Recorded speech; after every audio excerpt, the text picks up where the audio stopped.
Breaking news, a new bill punishing Russia for meddling in the 2016 election is now on its way to the president's desk. It has just passed the Senate. The White House refusing to say, though, if the president will actually sign the bill. But it comes as we're hearing new and gripping testimony from a key witness in the Russia investigation, Bill Browder, longtime Russia critic. You may have seen him last night. Today, he testified before the Senate. He spoke about the controversial meeting between Donald Trump Jr. and the Russian lawyer. This was a big ask, to go and ask the possible future next president of the United States to repeal a major piece of human rights legislation.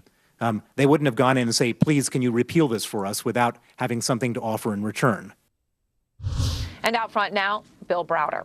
Now, Bill, today you talked a lot about the meeting between Donald Trump Jr. and the Russian lawyer in your testimony. You spoke a lot about other very powerful, very wealthy Russians who would have had serious interest in this meeting. Who are they?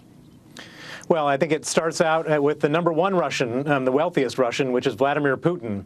Vladimir Putin is the wealthiest man in the world with $200 billion. Vladimir Putin is also, based on our evidence, somebody who benefited from the crime that Sergei Magnitsky exposed and was killed over, and therefore subject to the Magnitsky Act. And so Vladimir Putin's own money that he holds in the West could potentially be frozen. And then we go down below Vladimir Putin, and there's many other oligarchs who have a lot of money in the West who are involved in all sorts of terrible things in Russia. So obviously they would all have a lot at stake with the sanctions that are under discussion here. Today, you were very clear that Russian intelligence knew about this meeting.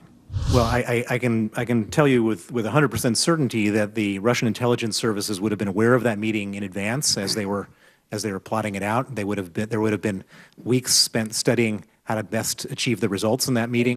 Now, Bill, you've also told me the Russian lawyer, without a doubt, was working on behalf of the Russian government. So do you think that there was a follow-up to this meeting or even more meetings?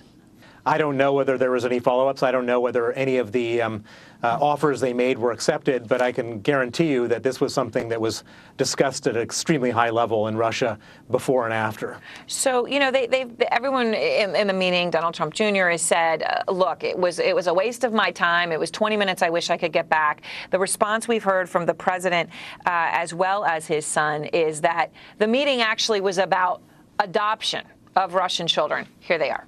It just was sort of nonsensical, inane and garbled, and then quickly went on to, a story about Russian adoption and how we could possibly help. I guess they talked about, as I see it, they talked about adoption and some things. Adoption wasn't even a part of the campaign. And there was nothing that, as far as we know, that would lead anyone to believe that there was anything except for a discussion about adoption, the Magnitsky Act. You made it very clear in today's hearing that you do not believe that they were talking about the adoption of children, right? That's correct. Whenever anyone mentions adoption in relation to Russians, they're talking about Magnitsky sanctions against Russian torturers and murderers. Adoption is effectively a code word. Basically what happened was that when the Magnitsky sanctions were put in place, Vladimir Putin got so mad that he then banned the adoption of orphans, Russian orphans, by American families.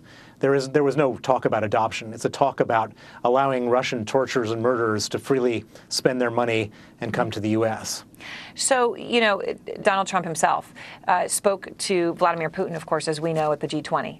And there was an undisclosed conversation that they had. We now know about it. Donald Trump spoke to the New York Times about it, and the president says that this meeting with Vladimir Putin was also about adoption. Here he is. Actually, it was very interesting.